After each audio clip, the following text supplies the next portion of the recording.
মঞ্চলৈ আহি আজি মই অনুভৱ কৰা নাই জুবিন আমাৰ মাজত নাই বুলি। জুবিন আমাৰ মাজত আছে আৰু সদায় থাকিব, সদায় আছে, সদায় থাকিব। আপোনালোকে জুবিনক সদায় আপোনালোকৰ মাজত ৰাখিব। জুবিনে এইখন অসম এৰি কেতিয়াও নাযায় যেনেকৈ পাঠ হৈ গৈছে, আৰু সেইকাৰণে মই আজি এইখন মঞ্চলৈ আহিছোঁ সাহস কৰি। আজি বহুদিন মোৰ মানুহৰ মাজলৈ যাব পৰা সাহস মোৰ নাছিল, কথা ক'ব পৰা সাহস মোৰ নাছিল, আৱেগিক হৈ ভাঙি পৰোঁ। কিন্তু আজি মই আপোনালোকৰ পৰা বহুত শক্তি পাইছোঁ। মই যেতিয়া পিছফালে বহিছোঁহি আহি মই অনুভৱ কৰিছোঁ জুবিন এইখিনিত আছে।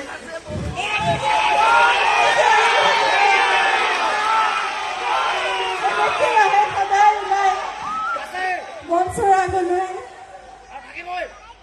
সদায় থাকিব।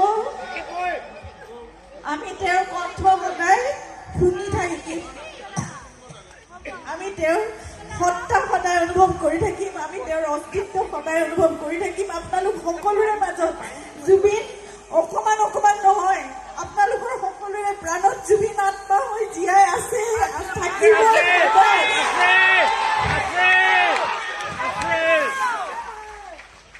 মই চেষ্টা কৰিম আজিৰ পৰা আৰু এই চকু লুকুৱাই নাথাকো। মই আপোনালোকৰ মাজত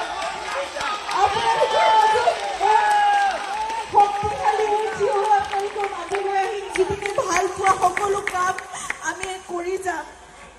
তেওঁৰ সংগীত, তেওঁৰ চিনেমা, তেওঁৰ মানুহ ভাল পোৱাৰ সেই দৰদী সত্তা, তেওঁ সমাজৰ কাৰণে, প্ৰকৃতিৰ বাবে, পৃথিৱীৰ কাৰণে, নতুন প্ৰজন্মৰ বাবে, সংস্কৃতিৰ বাবে, সকলোৰে বাবে, মানুহৰ বাবে যি কৰিব বিচাৰিছিল সকলো আপোনালোকৰ শক্তিৰে আমি কৰি যাম। আমাৰ সামৰ্থ্যৰে জুবিনে এজনে 100জন হৈ কাম কৰিছিল, কিন্তু আমি 100 ভাগৰ এভাগ হয়তো অকণমান অকণমান ক্ষুদ্ৰ ক্ষুদ্ৰকৈ আমি কৰিব পাৰোঁ। নিশ্চয় আমি কৰিম সকলোৱে। আপোনালোক যদি আমি একেলগে আমি জুবিনক সকলোৱে ৰাখিব পাৰিম অসমখনত। মই ধন্যবাদ জনাইছোঁ ৰাজা সকলোৱে জুবিনক জীয়াই ৰাখক। আৰু জুবিনে এনেদৰে ন্যায় আমাৰ মাজত, জুবিনে ইতিমধ্যে মই ভাবোঁ আপোনালোকে ন্যায় দিছে জুবিনক, আৰু ন্যায় জুবিনে পাবই। সেয়া ন্যায় ঈশ্বৰে দিব, সেয়া ন্যায় ৰাইজে দিব, সেয়া ন্যায় জুবিনে পাবই। আমি সকলো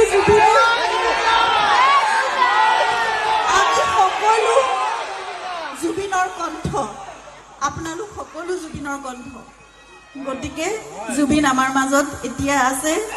আজি ৰূপমে গাওক, আজি নতুন প্ৰজন্মৰ বহুত গায়ক গায়িকা সকলো ওলাই আহি গাওক, সকলো জুবিনেই গাব, সকলো কণ্ঠ জুবিনৰেই কণ্ঠ। জুবিন অমৰ হওক, আমাৰ জুবিন অমৰ জুবিন। ধন্যবাদ।